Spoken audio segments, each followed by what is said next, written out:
broadcasting on the internet airwaves from the great state of Minnesota. My name is Shaun, and you're listening to The Shaun Tabatt Show.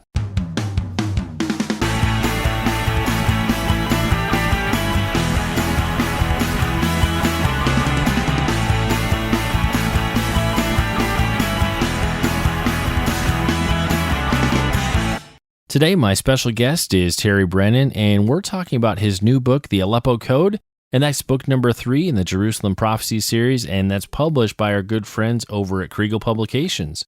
Terry, welcome to the show.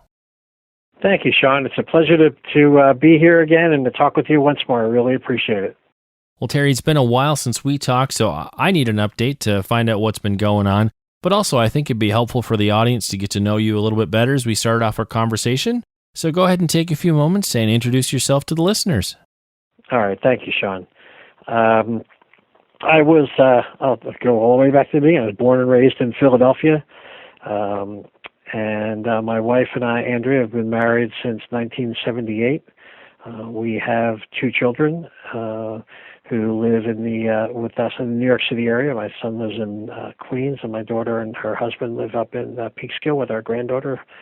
And I have 2 sons who live outside of Pennsylvania and outside of Philadelphia with their families. And we've been in the New York City area since about 1996.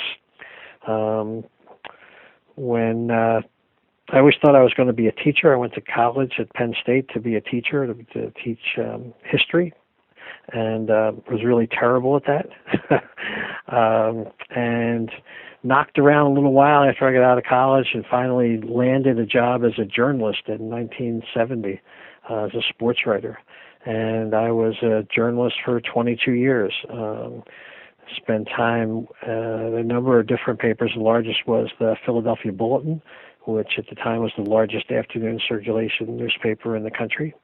And I covered, for quite a while, I've covered the Philadelphia Flyers as a beat writer and covered auto racing. And then when the Bulletin went out of business in 1982, I moved to a company called Ingersoll Publications and got into newspaper management. Became an editor in Pottstown, Pennsylvania, and a publisher in Alton, Illinois, and Troy, New York, and at one stretch was executive editor of all of the Ingersoll papers. Ingersoll was a multinational company, had 400 newspapers in the U.S. and Ireland and England, and I was executive editor of all the papers in the United States. And that was a real interesting ride. That was like being on a rocket ship, that job. But I was really honored to be part of a team at the Mercury in Pottstown, where we won a Pulitzer Prize for editorial writing. It was a 3-year series of editorials on saving open space, and so that was a real honor. And then back in 1996, my career took a real left turn, and I went to work for the Bowery Mission in New York City, working with homeless and addicted men down on the Lower East Side of New York. I took all the skills and talents that I had in newspaper management. I happened to run into the guy who was the president of the Bowery Mission, and we were talking. That's the whole story, Shaun. We could take 3 of your shows to talk about the story about how I got from journalism into the Bowery Mission. But I just happened to meet the president of the Bowery Mission. We were talking. They had created a new position. I was looking for something, and it was everything I had done in newspaper management. I went to work for a homeless ministry in New York City. Eventually, my wife and I lived in the Bowery Mission. We lived in the Bowery Mission for almost 7 years. And at one point or another, all our kids came to live there, and our dog, and we were all in a little 2-room apartment in the Bowery Mission and had a great time. It was a wonderful, life-changing experience down there. So I've been in nonprofit. I was a journalist for 22 years, and now I've been in nonprofit for almost 20 years. I'm currently the chief administrative officer for an agency called Care for the Homeless. In New York City, we deliver medical teams to homeless people in shelters, soup kitchens, drop-in centers, supportive housing in 34 locations in 4 boroughs of New York City. I've been doing that since 2011. And other than that, I write books and take naps. Oh, that's great. And I'm a lot younger than you, and I still like to take naps. So naps are great. They're a wonderful thing. Yeah. Also like to garden. I'm a good gardener. I love to go hiking. My wife and I spent some time in Europe this summer, and we were just hiking all over the place. So that's what I do to get the exercise that I need. Certainly. Well, thanks for helping us to get to know you a little bit better and catching me up on some of the things you've been up to. Now I'd like to cover a part of your story that I think we covered last time we spoke, but I've got new listeners, so they need to hear about it. Would love to hear more about how this writing journey began for you. Like we were talking about a bit before the interview, you had never intended for this to be a whole series, but here you are 3 books later with the Jerusalem Prophecies series. So would love to just hear about, was there an aha moment where you're like, oh, this is the story I need to write? Tell us how this first began to come to life. When I got out of the newspaper business, I wrote a book years and years ago, a novel, and I just put it in the bottom of a drawer. And figured once I got working with the Bowery Mission, and I thought, I wonder what's this writing stuff. I wonder if anybody would be interested in this book. So I took it to a writers' convention, a Christian writers' convention down in Philadelphia, and the first evening that for the people who had been there coming for the first time, they had a first timers meeting, and it took me about 10 minutes to realize that nobody should ever see this thing that I wrote before. But I had an idea that it was kicking around in my head. One day I was standing in the back of the Bowery Mission in the chapel. Bowery Mission Chapel is, I think it was built in 1909. Thousands and thousands of men have come to salvation in that place, and their lives changed. And it's a long, thin chapel building, and at the end is a platform, and above the platform are these organ pipes. And the organ's no longer there; it was taken out a long time ago, but the pipes are there. We had done an historic renovation of the entire Bowery Mission while I was there, and so that the pipes were gorgeous and everything looked beautiful. And I was standing in the back of the chapel one day looking up at them, and I thought, wouldn't it be cool if there was a room hidden behind those organ pipes? And I knew there wasn't. I knew I had been up there. I knew it was in there. But that idea, that one idea, started kicking around with another idea that I had in my mind about how could there ever be peace in Jerusalem? Don't ask me how these two things came together, but how could there be peace in Jerusalem? And what if there was a temple under Temple Mount that had been built there, ages ago and hidden? And so those two ideas became the core of the Sacred Cipher, that first book, and that was it. I mean, I had one idea, and I sat down and thought, well, let me see what I can do to run it. And I had this idea in the back of the room at this writers' conference. I mean, it just sort of coalesced right there. And so I started writing it down on a piece of paper of this idea, because everybody who was there for the first time were supposed to go up and pitch an idea, right?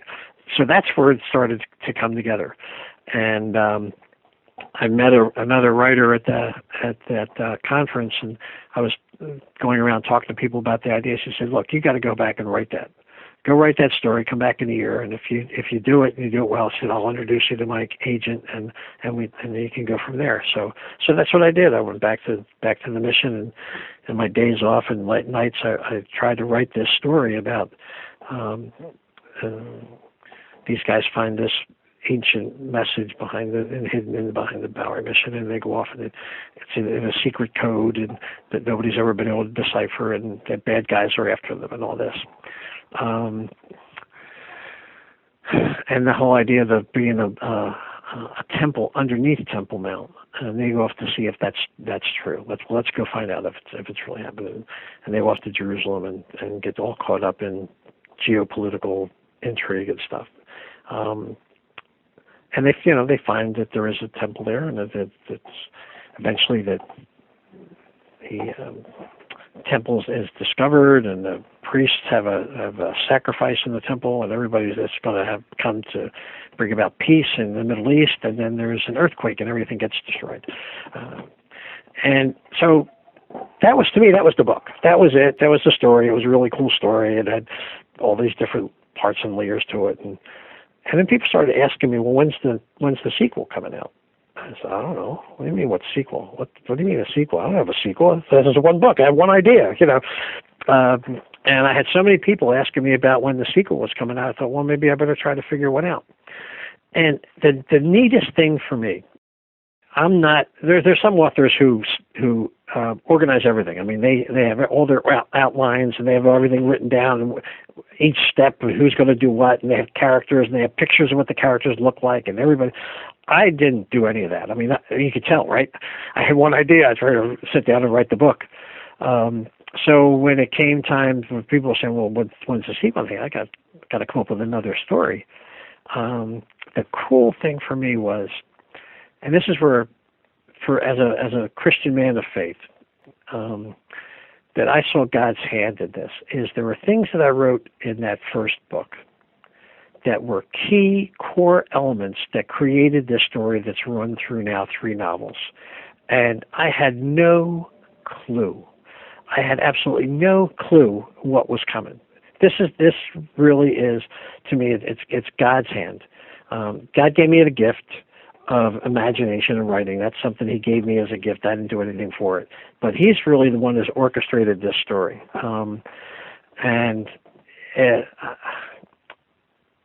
It's, I don't know. That's all I could tell you about it, is that God really has orchestrated this, because I didn't start to write 3 books. I never started to write a trilogy. I had one idea. And for instance, in Sacred Cipher, that there's a note that Charles Haddon Spurgeon is writing to this guy that he sends off to New York. And one of the lines in the note says, "Look to the prophets for your information, for the answers you're looking." And I don't know. I don't even know why I put that in his note. But for the second book, the prophet Jeremiah became huge in the second book. And so there are just things like that have run, the threads that have run through the whole thing, that started in the first book with no idea, no conception that there was going to be anything beyond that. And it became integral and critical to the story that runs through the 3 books. And what's really neat, I think, I look back at it, it's really cool that there is a thread, there is a story, it does work, there's a continuity, and there's a beginning and the end that makes sense to me anyway. And when we come to the Aleppo Code and to the end of the Aleppo Code, it really wraps it up. And it's as if I was one of those authors who sat back and planned it all out to begin with, and there's nothing that was further than the truth. I was just going from piece to piece and idea to idea, and asking God for his direction and his inspiration, and Lord, help me with this. What do I do now? And that's the way this thing came about. I mean, what's his name? Stephen King says writing is organic, and the characters and the story tell you what's going to happen, and I think that's very true. But unlike Stephen King, I think writing is inspirational, it's revelational. That God tells you, told me anyway, what these people were supposed to do and who they were supposed to be, and they talk to me too. I mean, the characters really introduce themselves to you as you go along too. So. But I hope I haven't rambled on too much, Shaun. Oh, no, this is perfect. Sometimes it's the rambling things that are the best. Okay. And that's a common thing when I talk to novelists and fiction writers, where you have something in mind, sometimes maybe in that first book, but when you move on to book 2 or book 3 or beyond, depending on how big your series is, all the characters take on a life of their own in a way that, as you're writing, the characters start doing things that you're like, wow, I didn't see this coming, I didn't see that coming, but yet, well, that's in character for them. Yeah. You're just surprised at what's happening, and yet you're the one writing the story. Yeah, that's very true. A character like Sammy Rizzo, who's very unlike me. I mean, he's about as far from me as you can get. He would do things and say things, and where did that come from? That is not me, So yeah, these characters end up have a life of their own. Definitely. Well, and I'm curious, for you, with how heavily Spurgeon plays, especially in that first book, did you have an interest in Spurgeon before you started writing that first book? My only interest in Spurgeon was that the Bowery Mission began, I'll mess up the dates, but late 1800s. It's about 150 years old now, about. And there was a pastor, Reverend Rulifson and his wife started the Bowery Mission to minister to down and out sailors on the Bowery. And most of the sailors were being dumped off their ships, and they would go and they get drunk and end up on the Bowery. And he ran out of money. They were going to close the doors. And a guy named Lewis Klopsch, who was the publisher of a magazine, came up with the money to buy the Bowery Mission, save it, and keep it open. Well, Klopsch was the publisher of a magazine called The Christian Herald and Sign of Our Times. And it was the U.S.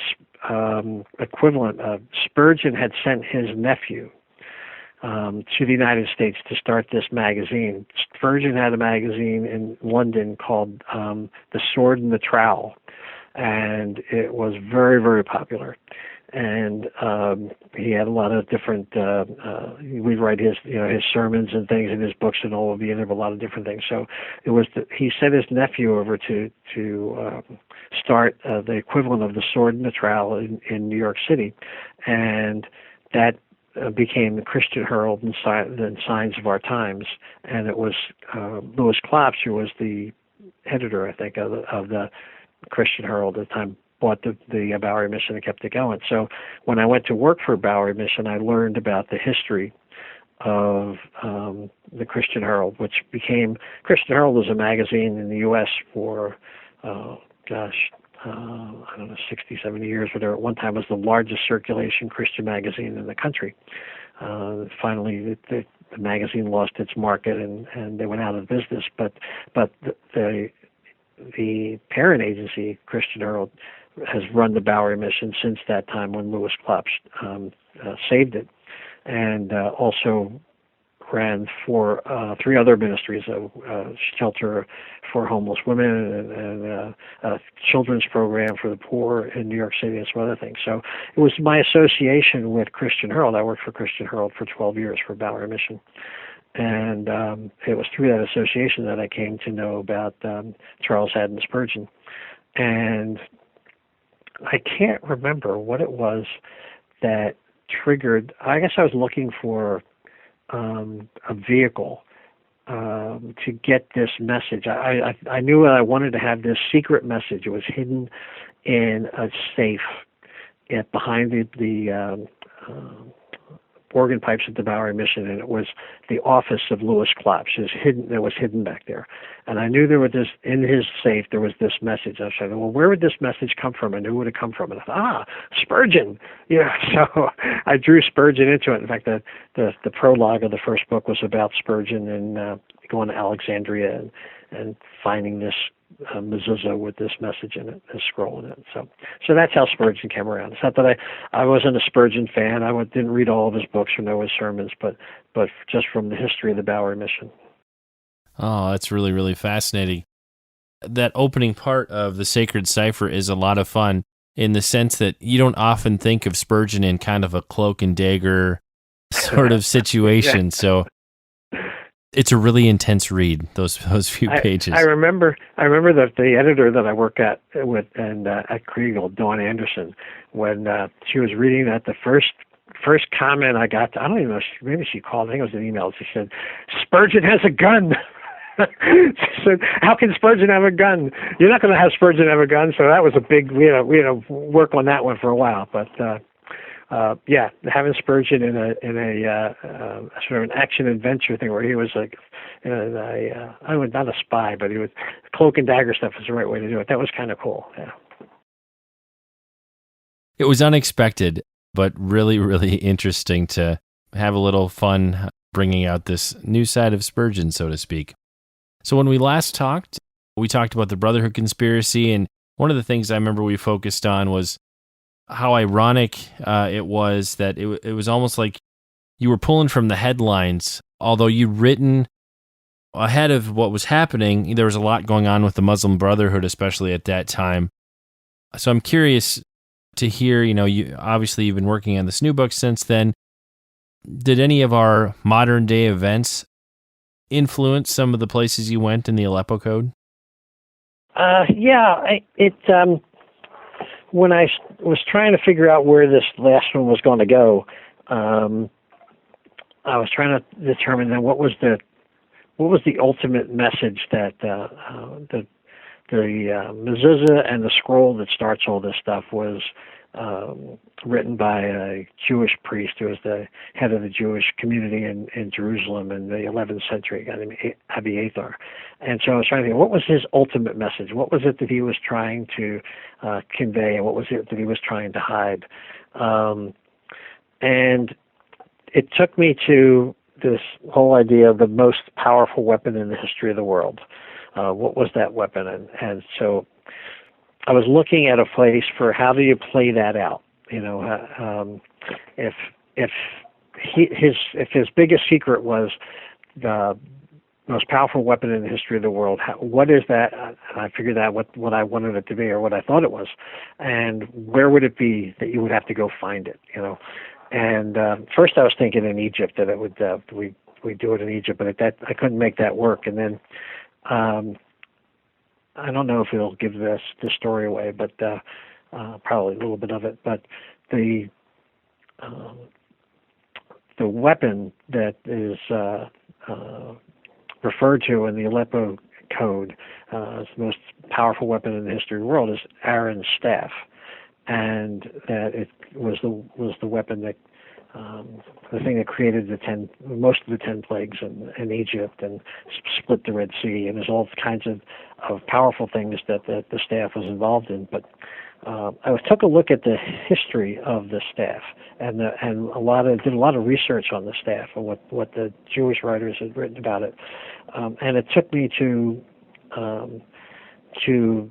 Babylon as a location. And so if you deal with Babylon as a location in a contemporary book, now you're talking about Iran and Iraq and Syria, and then as I was into it, I was already well into writing the book, then the whole phenomenon of ISIS came up.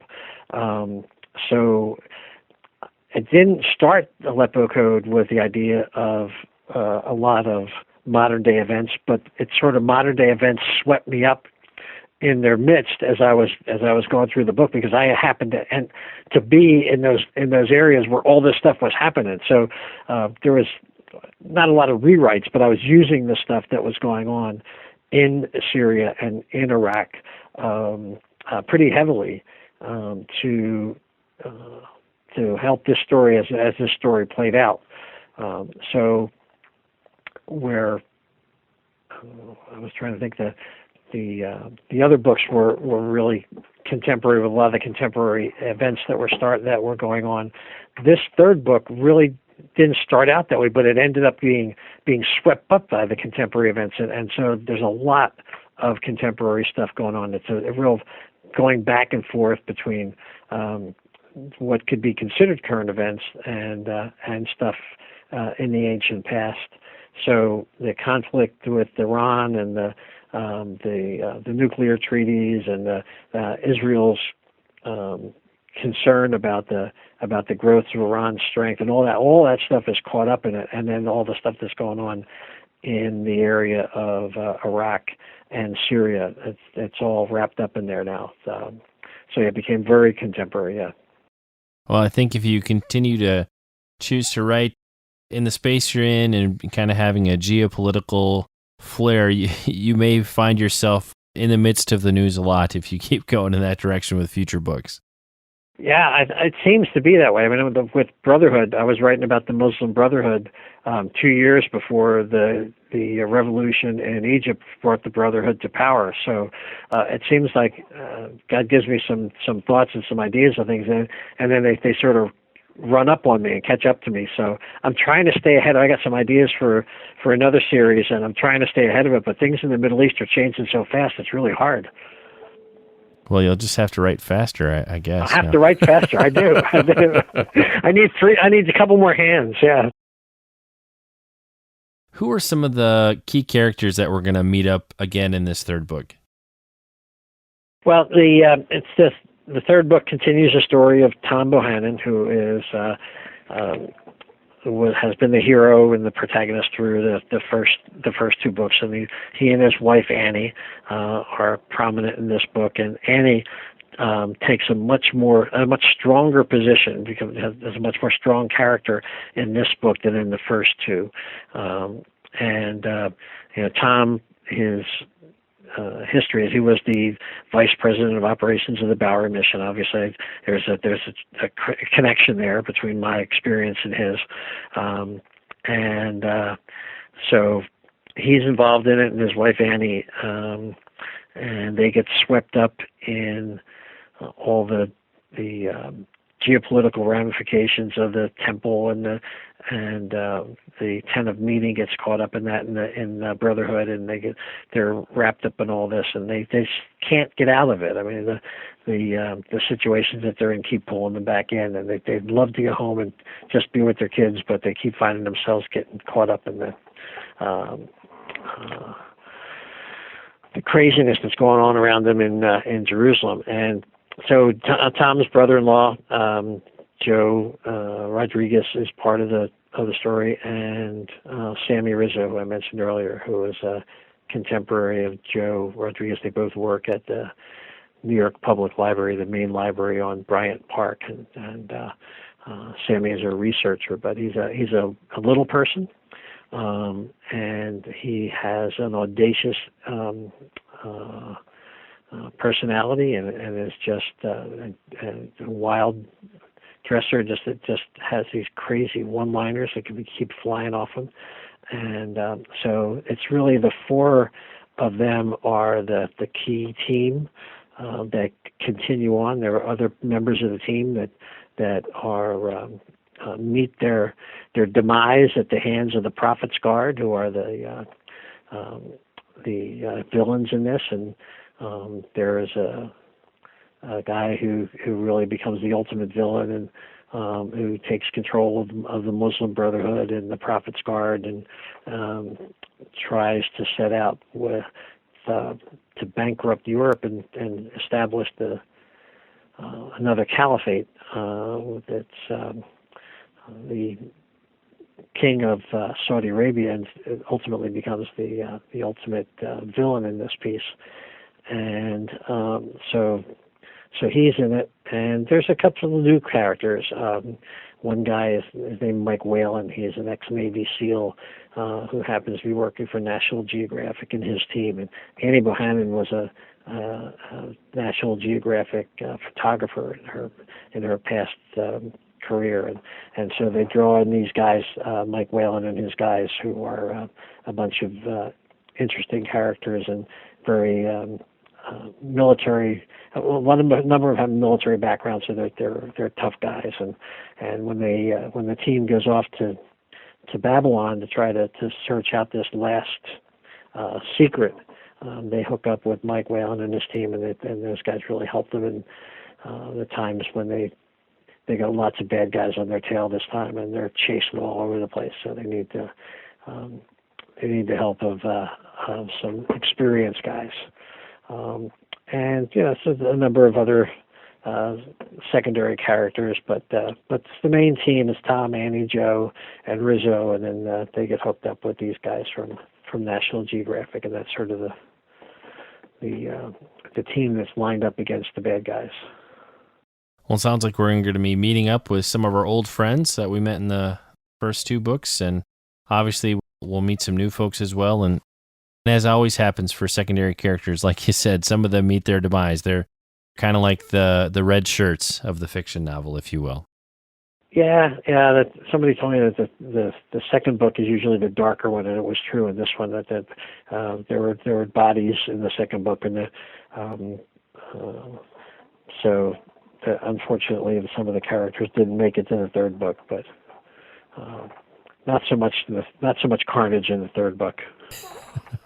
Well, people will probably feel good about less carnage. So, so one of the things that's really interesting in the new book is the Aleppo Codex is a prominent player in the story. Yeah. Just would be curious to hear how did you encounter that or find out about that for the first time? And what interested you about weaving it into the story? Well, the Aleppo Codex, we first saw, my wife and I went to Jerusalem, I think it was in 2011, I think. I have to go back. But anyway, we were in the Israel Museum, and in the museum they have a place called the Shrine of the Book, which is in a building that looks like the top of a mezuzah, of a scroll holder. And it's the place where the Dead Sea Scrolls are exhibited. And it's a big round space and very dimly lit, and so that they have the Dead Sea Scrolls around the outside, and then in the middle of it, where it's like they have the book of Jeremiah, I believe it is, which is like one of the most complete of the Dead Sea Scrolls. And in that same Shrine of the Book, if you could, there's like a circular stairs that you go up to take a look at the book of Jeremiah, but those circular stairs also go down, and there's a sort of not a pit, but a lower area where there's some other documents and stuff. And in that space is the Aleppo Codex, which is the oldest existing manuscript of the complete Hebrew Bible. It was written in the 10th century, about 960 something, and it was written by a bunch of Jewish scholars, primarily in Tiberias, and their intention was to put together the most complete and accurate depiction of the Jewish scriptures of the Talmud. And the guys who put it together were called Masoretes, and they, since the Jewish scriptures only had consonants, didn't have vowels, and so that they put notations in on the margins of the copy of the text. They would put notations in about how to pronounce these different words, what the correct pronunciation was, and what the correct meaning was. And they had lots of different notations on the pages of the Aleppo Codex. And so it just made it a very unique book in that it not only did it have that it was complete and accurate, but that it had all these different notes about what these certain passages, what the meanings were, what the deeper meanings. And the Aleppo Codex was stolen. It was captured by the Crusaders when the Crusaders went in and captured Jerusalem in 1099, and they ransomed it to a group of Jewish believers in Egypt, and they kept it in Egypt for a while, and eventually it made its way to Aleppo, Syria, where it was hidden in the basement of the Grand Synagogue in Aleppo in a safe in the bottom of the basement of this synagogue. And when Israel became a state, the Syrians rioted and broke into the great synagogue and took the codex and tore it apart and burned some of it, and everyone thought that they had destroyed it. And it was in several years later that a partial, whatever was left of the codex, a part of it, about half of it, was presented. Somebody smuggled it out of Syria. It had been in hiding, and they presented it to the Jewish state in Jerusalem. There's a whole story about people speculating about the true fate of the codex. Was it really that destroyed? Did somebody with pages taken out? Was it really intact at one point? But the point is that the codex that's in the Israel Museum is only about half of what the original book was. And I was looking for a way. What's the vehicle, the mechanism that I'm going to be able to use to take my heroes from Jerusalem, where they've just seen the tent of meeting destroyed, and they find that there's a deeper secret that Abiathar has put into this mezuzah and this scroll, and it begins to unravel and begins to show itself. And I was looking for a vehicle. How can I get these guys to be tied up, to get caught up in the idea of looking for the greatest weapon in the history of mankind? And it was by looking at we had just seen it. I mean, we happened to see it when we were there in 2011, and Andrew and I were standing there talking about it. And in fact, at the time, she said, "Wouldn't this be cool? This would be cool. It'd be something you could use in one of your future books." And so, in reading a lot about the Aleppo Codex and researching what was in it and what the some of the notations were, and researching a lot about Aaron's staff, I found ways to take those two things and bring them together and make the Codex be the decoding, the deciphering. The way to decipher what was in this last message was through what was in the margins, what was noted in the margins of the Codex around the book of Jeremiah. And it all has to do with the prophets Jeremiah and Daniel when they were in Babylon, and some of the stuff that Jeremiah had to do with hiding the Ark of the Covenant and some other religious things that they didn't want to get destroyed. And my premise is that he hid the Aaron's staff at the same time, and then they made those notations in the Codex as to where that might be found, and that's what the notations were, the secret of where those things might be found. So it was just a matter of bringing those two things together. When I saw it the first time, I wasn't planning on using it. We thought maybe it might be a cool thing to have to use sometime, but it just happened to be. I got to at a point in that story, in the last story, where it's like, wow, yeah, the Codex. That's exactly what we need. We need that. That's going to be the answer to connecting these things together. I love that you're bringing a cipher into the third book, and it will definitely help people get that sense of mystery and intrigue. And what's cooler than hidden code in an ancient manuscript or codex? I love it. Yeah, and when we were in Jerusalem, we were in a section of the town called Nahalat. And in Nahalat is a synagogue called the Great Addis Synagogue. And it happens to be a synagogue that was founded by a group of exiles from Aleppo in Syria. And when we were there and we saw it and didn't get a chance to go inside, but we saw it and read up about it, I wasn't planning on using that either, but it ended up working out really great. That was the source of how some of this information came about. So, I love ciphers. I love secrets and codes and all that kind of stuff. You can tell from the book. So, to have somebody sort of almost hand one to me was really cool.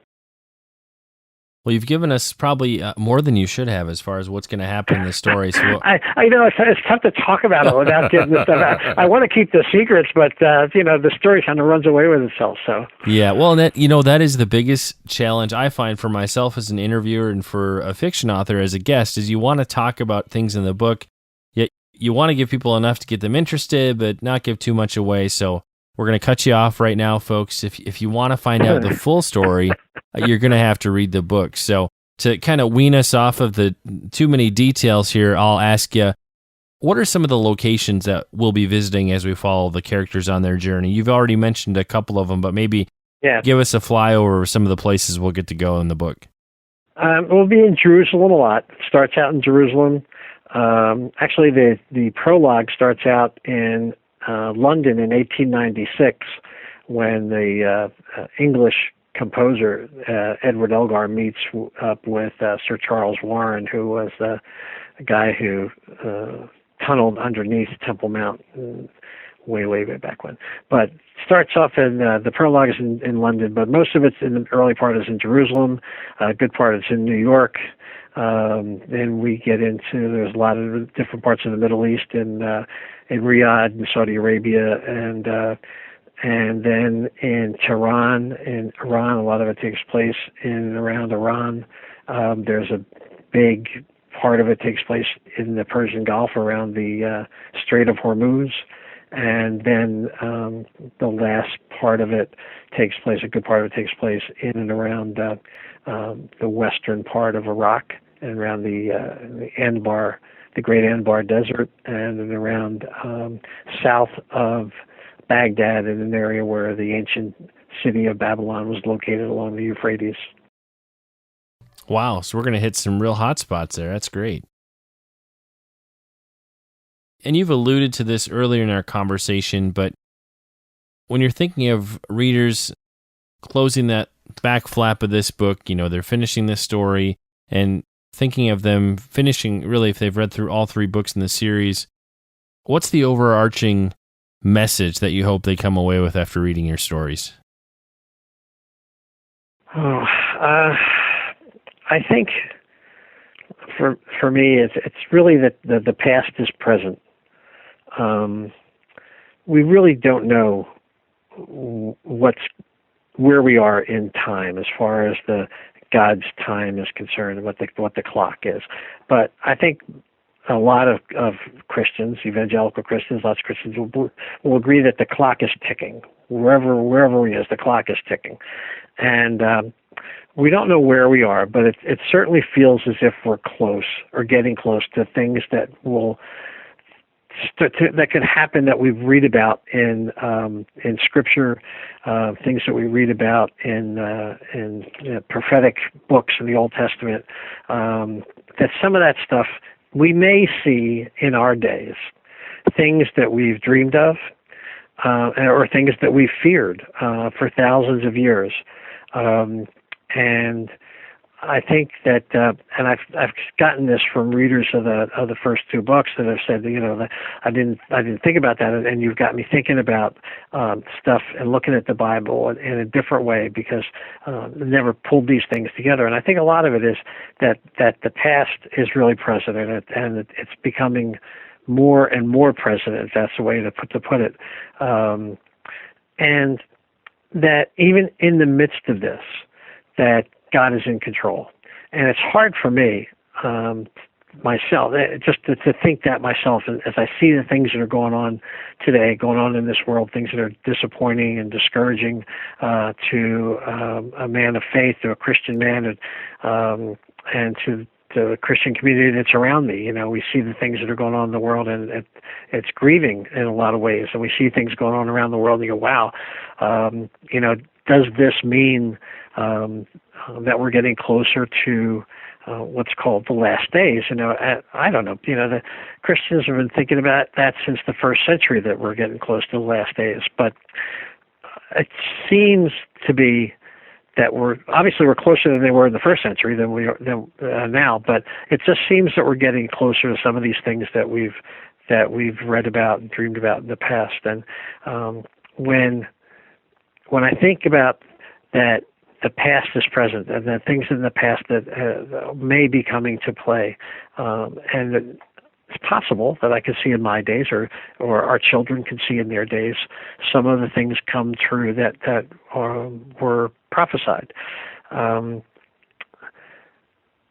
know that God's in control, and sometimes it's hard to grasp that when I look at what's going on around me. But it's comforting to know that God is in control, and we know the end of the story. And His book, it's clear what the end of the story is, and we can take hope and have comfort in the fact that God is in control, and He knows what this is all about. And even though some days we look around and we think this world's going crazy and it's just going down the tubes, and whatever happened to that wonderful faith-based country that we grew up in, whatever happened to that America when I was a kid, where did it go?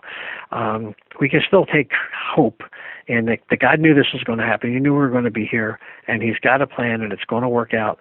And we have to just put our faith and our trust in God in this time when it's a lot more difficult perhaps than as we did when, now, I was alive in 1950, 1955, Shaun. I know you weren't even a dream yet, but you know, that the world that I grew up in is so much different than this world. But having faith then and having faith now, it's just the same faith, the same important. That God knows what He's doing, and it's got a purpose, and the purpose is His. The purpose is a good purpose, and we know what the purpose is. Even though we don't know what each day is like, we know what God's purpose is and where it's going. So I think if there's something for the readers to take out of it, an overarching message is that there is a plan, and the past will become present. All these things will come to pass, and it'll all line up just the way God said it would. And we just don't know when. We're not quite sure how that's going to happen, but we know it will. Yes, most definitely. And that's very encouraging. Thanks for sharing that. A lot of previous generations have felt they were living in the end times. But at the same time, I think it's more than fair to say that as we look at what's going on around the world right now and kind of take survey of events, it definitely feels like we are seeing and experiencing things of, you know, apocalyptic proportions, or just with the things that are happening. I mean, it really makes us think of really horrific times. So I think it would be fair to say that at the very least, we're experiencing a shadow of what that may be, whether Christ returns now or hundreds of years from now. We really don't know, but certainly this kind of persecution is the sort of thing that makes people wonder if this is the time. Yeah, it sure does. And I know for me, it gets real personal. I think about my granddaughter Zara, who just turned 3, and I think, what's the world going to be like that she's going to grow up in? I know it's going to be dramatically different than what it was when I grew up, and just part of me that grieves for her, because I have just believed for Christian believers, people who are faithful Christian believers, it's going to be a hard time. And we're going to be in for some hard times, but hard times tend to grow the church, and hard times tend to grow people in their faith, and so that's where we can put our hope in. Yeah, definitely. We need to be hopeful, and I think no matter what level of persecution we've seen through the ages, God's still on the throne. I often think of that the cross remains no matter what is going on around us. We still have that hope. And so we just, we need to keep focusing on that. It's the only hope we have, Shaun. We were mentioned before we got on the air that back in 2013, just after Brotherhood was launched, I had open heart surgery. No symptoms. I've never had any problems. I'm not overweight, not a smoker, and it was a hereditary thing. My cardiologist said there was nothing I could have done to avoid it, but I had 5 bypass. And I remember when they were shifting me from the gurney as I was coming into the operating room, shifting from the gurney onto the operating table, and I looked up and I thought, well, either I'm going home or I'm going home to you. And either way, that's okay. And you always wonder what you're going to, if you were to face death, what it would be like. How would you do it? And I often wonder how I would do it. Would I stand up for my faith? Would I really hang on to my faith? And in that moment, it was like I was really thrilled that the hope that I have in God, the hope that I have in Christ, was so real to me that in that moment I could say, that's in your hands, And I think that's all of us, and that's where we are every day. That we may not be that dramatic, but our hope is in Christ, and our hope is in God and His Word and His promises, and we have no other hope. There isn't any place else to go, and I feel sorry for those people in this world who don't have that hope. And all we can try to do is, maybe there are some people that have read these books. I don't know. I think that's part of why God's having me do it. Might have triggered a thought in their mind and get them to accept that hope. But that's all we have, you know. Certainly. Well, for you personally, you know, looking back on this journey of the 3 books and seeing them come to completion, obviously you just shared a bit of what has changed and experience you had. But over the course of writing these 3 books, did you learn any significant lessons? Or I know that each writing journey is unique, but when I talk to authors, they will often tell me, based on their work and their research, they are changed in the process of working on these projects. So for you, how did this series impact you over the long term? Wow. It's taken me 10 years to do these 3 books. So it's been a long road. And a lot of it has been times of deep discouragement. And particularly during the writing of the second book, just the despair that I could ever get it done. I was so lost for a long time. And I think I learned some stuff about me as a writer. I learned that I could do it. I learned that I could finish a book. I could finish a story. I learned that I could write action. You know, I learned those kinds of things that I didn't know before. But I think that it's similar to what I had said earlier, that I gained more of a confidence in God's constant hand on things. And maybe it was that through so much of this 10-year period where I just had to give everything into God's hands, that I have no idea what I'm doing. I have no clue what's going on. I don't know where I'm going. I don't know what this story is supposed to be. I don't know what you want me to say. And just keep on giving it back to God and giving it back to God. It's like, I just thought of this, it's like living in the Bowery Mission and rubbing up against these guys, these homeless, addicted guys every day. When I went to work for Bowery Mission back in 1996, coming out of the newspaper business, I didn't have a social justice bone in my body. You know, I never would have thought. In the newspaper business, if there's a typhoon or an earthquake, that's great news. If it's a big typhoon, it's even better news. But living in the Bowery Mission and living next to these guys and working with these guys for so many years, and you see the people for who they are, and the stories and the families and the things, it just gets on you, and you can't. I don't know how anybody could do that and not have it change their lives, and it changed my life. And I think I saw the same sort of thing, and that's why it just jumped into my mind. I think I saw the same sort of thing when I was going through this 10 years writing these books. I don't think you can be as intimately involved with God's ultimate plan and how God's the words of prophecy. These books, I didn't start out to be end times books or prophetic books. I had no clue. It was just an adventure story. But over the course of time and over the 10 years of doing the 3 of them, you can't get that immersed in the prophetic word and God's plan and how His hand is on these things and how He takes things that seem insignificant and turn them into something that's really critical and significant in His world and in His plan and His plan for the world. So I think it just brought me into a place where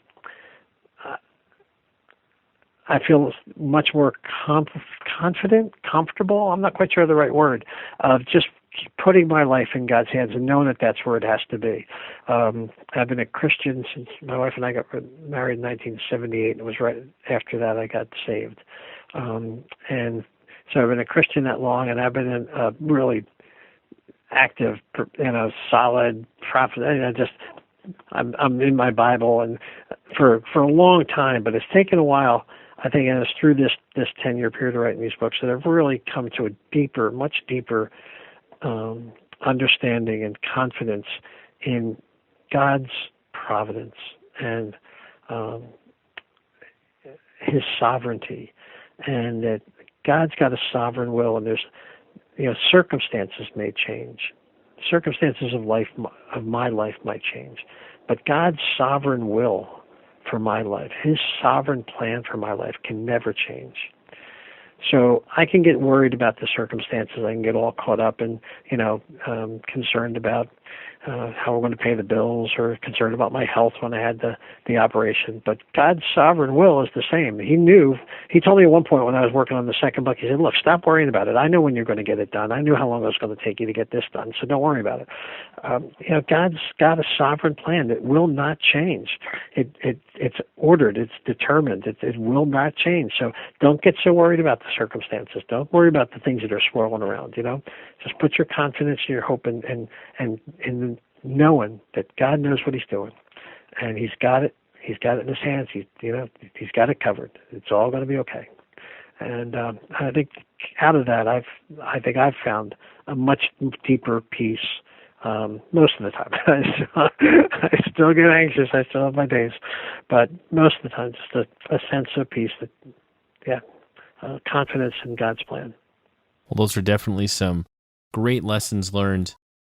I think when I talk to other authors and entrepreneurs, people who are doing new things, starting new things, maybe that they didn't have experience with before, they often experience two phenomenon.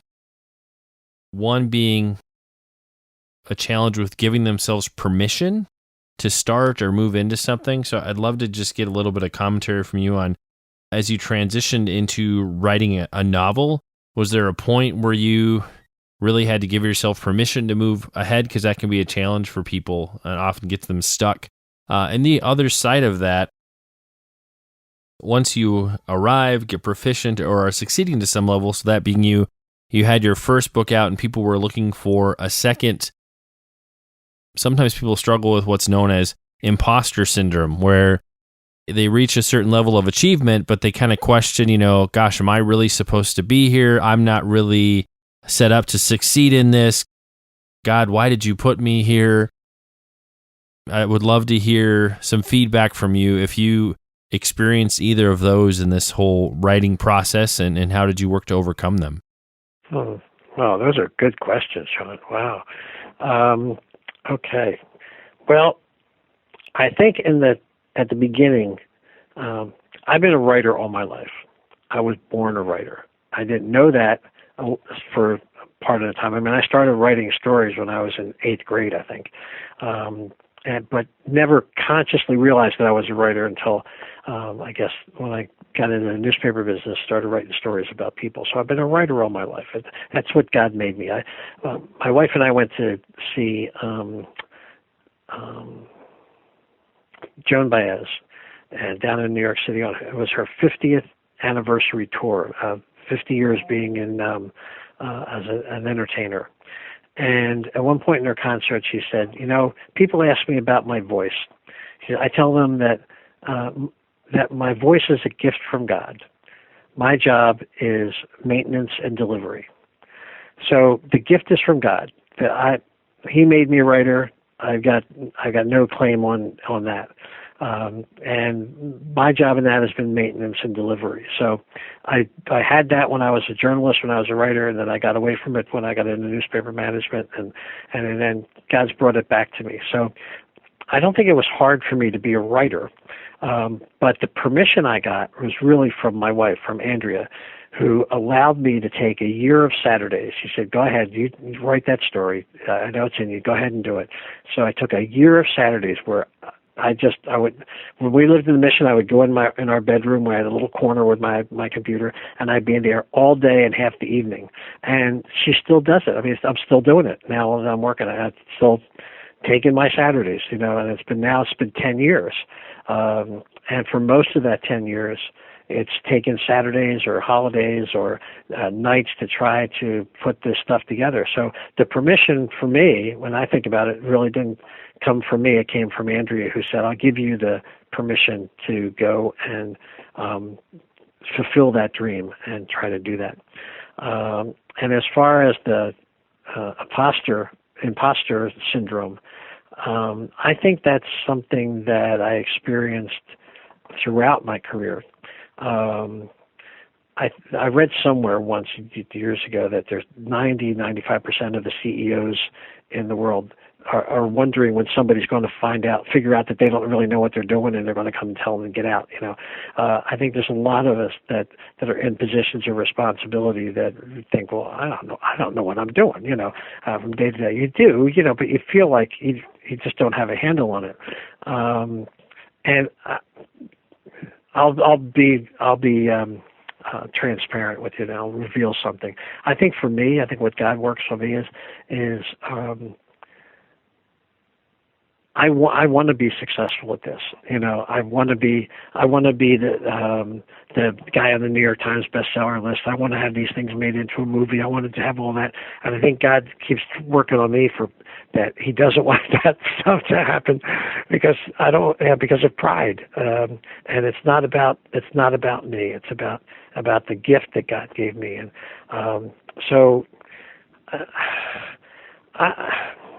imposter. It wasn't meant to be an easy question.